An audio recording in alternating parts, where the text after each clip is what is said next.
وعلى آله وأصحابه أجمعين. یہاں بیٹھ کے تصویر لینے کے اور کیا میں کوئی اندر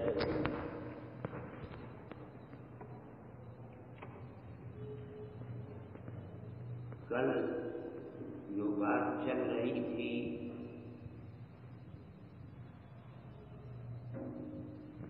کہ اللہ کا ذکر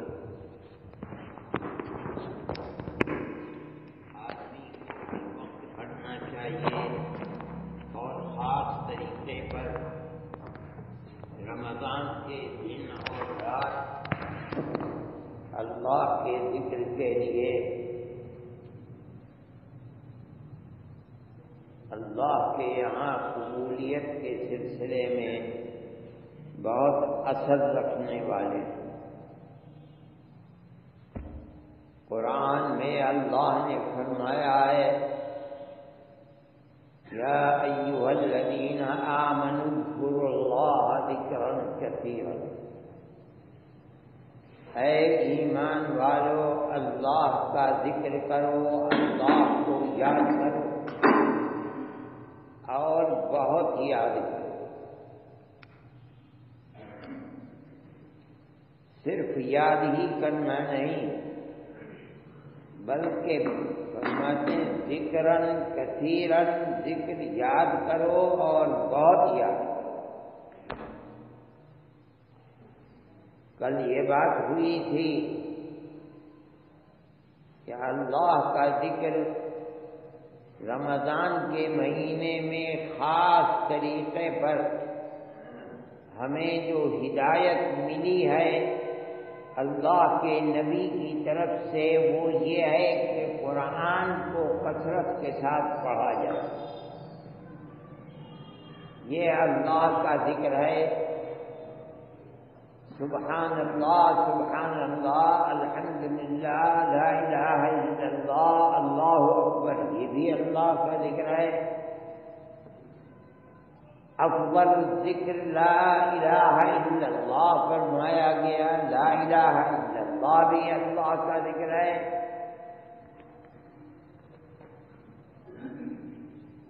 اللہ کا ذکر کرنے کی جو ہدایت اور تلقین ہے اس کا فائدہ کیا ہے؟ یہ ایک اور چیز ہے۔ ایک تو یہ ہے کہ حکم ہے کہ اللہ کا ذکر کرو اور بہت کرو۔ دوسری بات یہ ہے کہ اس ذکر کا فائدہ ذکر کرنے والے کو کیا ہوگا۔ ہمارے آقا حضرت محمد صلی اللہ علیہ وسلم نے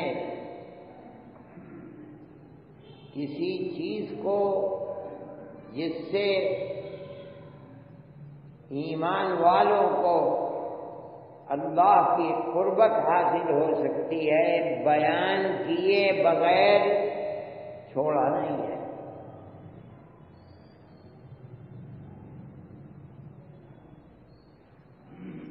فائدہ کیا ہے اس کا؟ صحیح ہے، حکم دیا گیا قرآن کے اندر کہ ذکر کرو، بہت ذکر کرو۔ آدمی رات اور دن اللہ کو یاد کرتا ہے۔ یہ سوال پیدا ہوتا ہے کہ اللہ کو یاد کرنے کا فائدہ کیا ہوگا؟ نبی کریم علیہ الصلاۃ والسلام نے ہماری آنکھیں کھولنے کے لیے، ہماری آخرت کو آباد کرنے کے لیے، ہماری قبر کو منور رکھنے کے لیے ہدایتیں کی ہیں اور یہ بتایا ہے کہ ذکر کرو، ذکر کا یہ فائدہ ہوگا۔ دیکھو انسان کی آخرت کو برباد کرنا رحمت خداوندی سے محروم کرنا، آدمی کو جہنم کا کندہ بنانا، اللہ کی جنت سے دور رکھنا، بنیادی چیز قرآن کہتا ہے، حدیث کہتی ہے کہ شیطان ہے۔ شیطان نے جس دن آدم کو اللہ نے بنایا تھا، اسی دن شیطان نے یہ عہد کیا تھا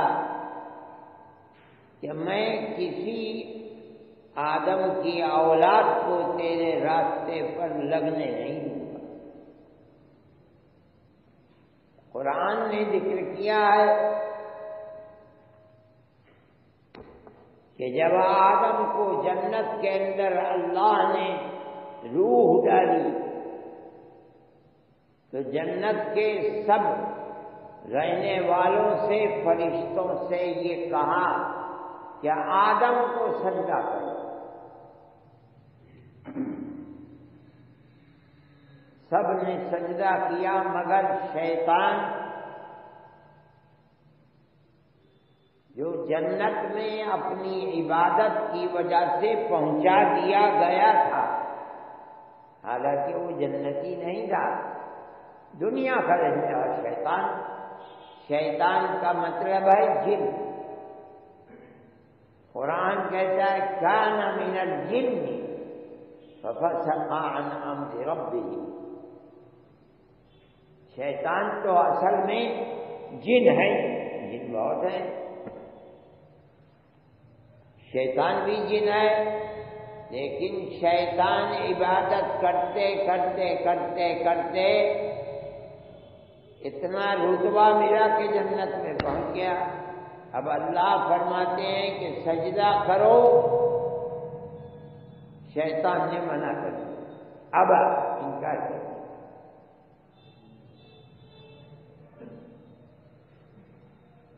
اللہ نے پوچھا ما منعك ان تسجد لما خلقت بيدي،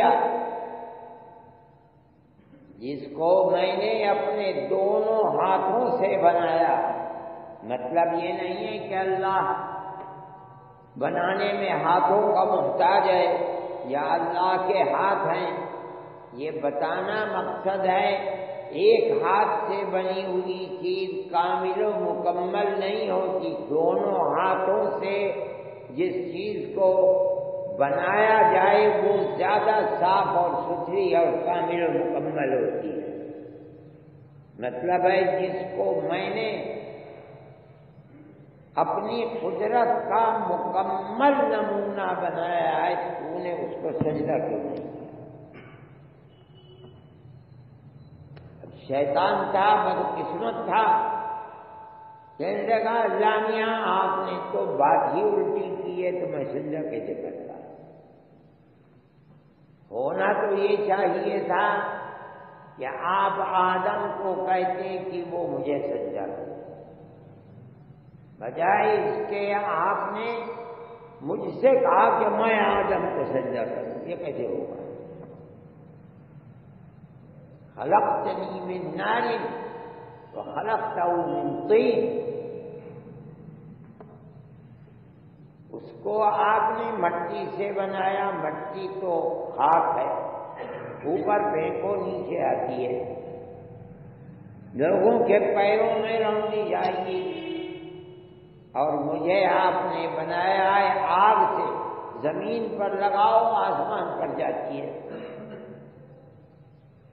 تو الٹا کر دیا آپ نے۔ تو ہونا یہ چاہیے تھا کہ آپ آدم سے کہتے کہ مجھے سجدہ کرو۔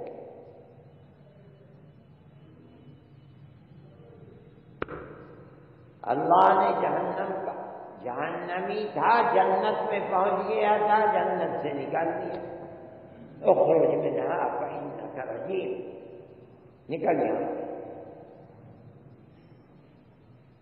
جب جانے لگا تو کھڑا ہو گیا ہاتھ جوڑ کر، میاں ایک جا تو رہا ہوں، ایک گزارش ہے وہ قبول کر لیجیے۔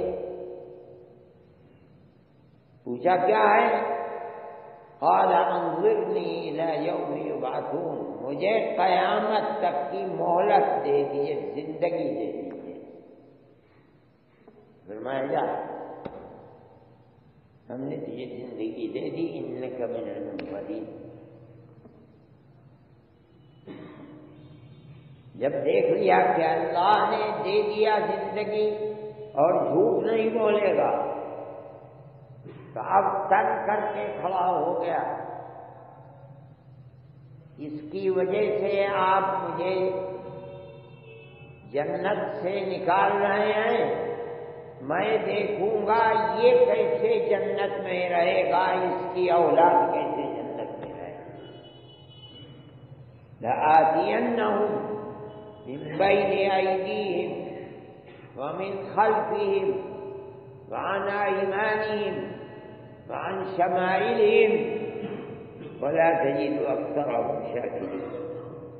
مرتے وقت تک، جب تک اس کی جان میں جان رہے گی،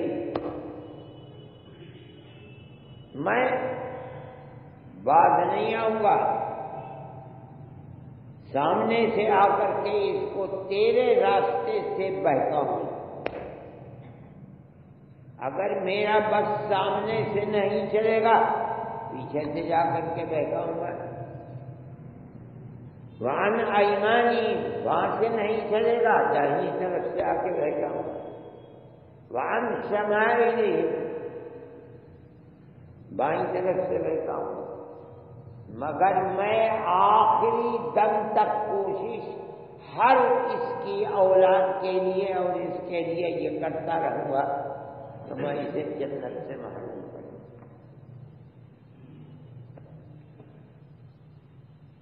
شیطان سب سے بڑا دشمن ہے،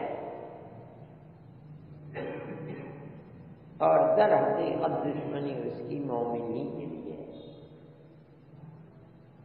جو ایمان سے محروم ہے اس نے تو جہنم کو اختیار کر ہی رکھا ہے۔ وہ جنت جہاں وہ رہتا تھا شیطان اور اسے نکالا گیا، اس جنت کا حقدار تو مومن ہے۔ ایمان ہی وہ چیز ہے جس سے کوئی مومن، کوئی انسان جنت میں جائے۔ اگر گناہوں کی سزا بھی ملی ہے اور دل میں ایک رائی کے برابر بھی ایمان ہے تو کبھی نہ کبھی سزا بھگت کر جہنم سے آزاد ہو کر جنت میں آئے۔ جنہوں نے ایمان کو قبول ہی نہیں کیا وہ تو شیطان کی اولادیں پہلے سے، ان کو تو کوئی بات ہی نہیں، وہ تو جہنم کے کتے بنے ہوئے ہیں۔ مومن ہی وہ ہے کہ جو اس جگہ جہاں شیطان رہتا تھا نکالا گیا ہے اس کا مستحق ہے۔ رات اور دن وہ لگا ہوا ہے کہ کسی طرح جنت کے راستے سے اس کو بھٹکا دے۔ اصل مسئلہ یہ ہے۔ اب آیا اللہ کا ذکر، اس بات کو دھیان دے کر سمجھنا چاہیے کہ اللہ کے ذکر کا فائدہ کیا ہے۔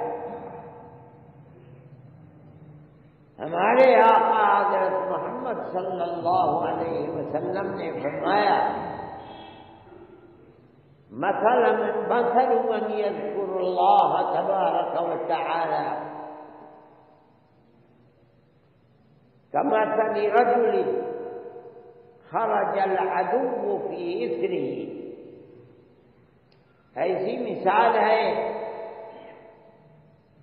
اللہ کے ذکر کرنے والے کی کہ جیسے کوئی دشمن گھاس لگا کر بیٹھا ہے کہ یہ گھر سے باہر نکلے تو میں اسے قتل کر دوں۔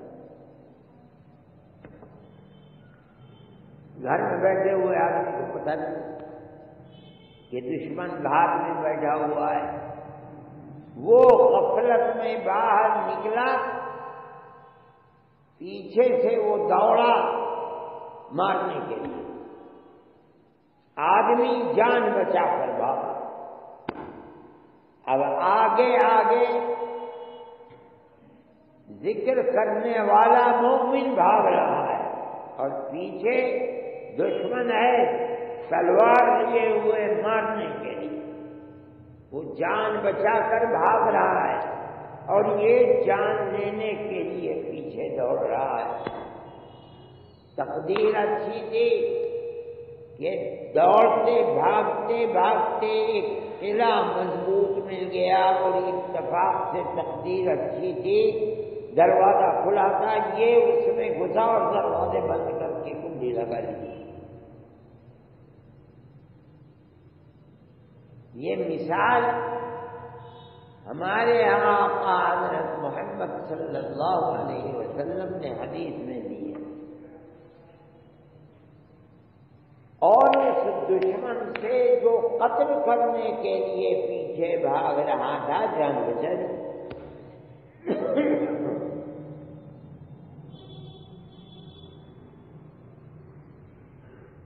جان کیسے بچائی؟ قلعے میں گھس کر، جس کے دروازے بڑے مضبوط، یہ دشمن توڑ نہیں سکتا، جس کی دیواریں بڑی مضبوط، جس میں نقب لگا نہیں سکتا، جس کی دیواریں بڑی اونچی، جن پر چڑھ نہیں سکتا، لاچار ہو کر دشمن منہ کالا کر کے پلٹ گیا،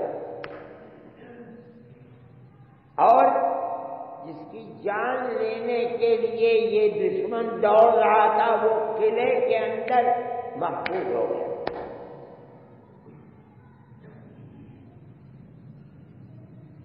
اب اس کے بعد اللہ کے نبی فرماتے ہیں كَذَلِكَ الْإِنسَانُ لَا يُخْرِجُ نَفْسَهُ مِنَ الشَّيْطَانِ إِلَّا بِإِذْنِ اللَّهِ۔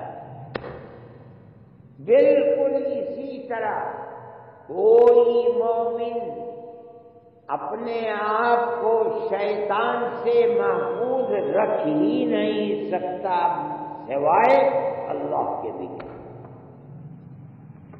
جس طرح اس بھاگتے ہوئے آدمی نے اپنے آپ کو قلعے میں گھس کر محفوظ کر لیا دشمن سے، اللہ کا نبی فرماتا ہے اسی طرح اگر کوئی مومن اپنے دشمن شیطان سے دنیا میں اپنے آپ کو محفوظ کر سکتا ہے تو وہ قلعہ صرف ایک ہی قلعہ ہے، اللہ کے ذکر۔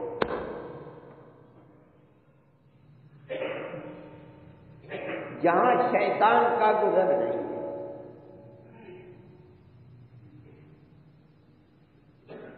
یہ ذکر کا فائدہ ہے۔ کوئی آدمی، کوئی مومن دنیا میں اگر یہ چاہتا ہے کہ وہ اپنے سب سے بڑے دشمن جو اس کی آخرت کو برباد کرنے والا ہے، اس دشمن سے محفوظ ہو کر اپنی آخرت کو آباد کر لے، اللہ کے نبی حضرت محمد صلی اللہ علیہ وسلم نے جو نسخہ بتایا ہے وہ یہ ہے کہ صرف ایک ہی ایسی چیز جو آدمی کو، مومن کو قلعے میں گھس کر اپنے دشمن سے محفوظ کر سکتی ہے، کرتی ہے، وہ قلعہ اللہ کا ذکر۔ میرے بھائی یہ نسخہ ہے۔ رمضان کے یہ دن اور یہ راتیں جن کے اندر اللہ کی رحمت کے دروازے کھلے ہوئے ہیں، جوش میں ہیں، رات اور دن قبولیت کے لیے اللہ نے جنت کے دروازوں کو کھول رکھا ہے اور جہنم کے دروازوں کو بند کر رکھا ہے۔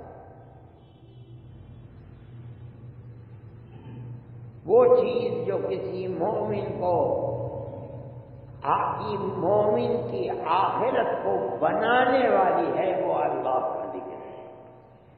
روزہ بھی اللہ کا ذکر ہے، نماز بھی اللہ کا ذکر ہے، صدقہ خیرات بھی اللہ کا ذکر ہے، حج اور عمرہ بھی اللہ کا ذکر ہے۔ لیکن آدمی ہر وقت اپنے جگہ پر بیٹھے ہوئے اللہ کے ذکر اور یاد میں مشغول رہے، خاص طور پر رمضان میں۔ یہ تو اس کا مطلب ہے کہ اللہ نے اس کے لیے چھانٹ رکھا ہے، اللہ نے اس کے لیے قبولیت کے دروازے کھول رکھے ہیں اور اسے اللہ کے ذکر کی توفیق دے رکھی ہے۔ یہ ذکر اللہ کا فائدہ ہے۔ شیطان سے حفاظت کی کوئی اور صورت نہیں ہے جس سے اپنی آخرت کو مومن آباد کر سکے۔ اگر کوئی صورت ہے کہ جہاں شیطان بے بس ہے تو وہ ایک ہی چیز ہے، بس اللہ کا ذکر۔ اس لیے وقت کو بیکار نہیں کرنا چاہیے۔ قرآن پڑھنا آتا ہے قرآن پڑھو،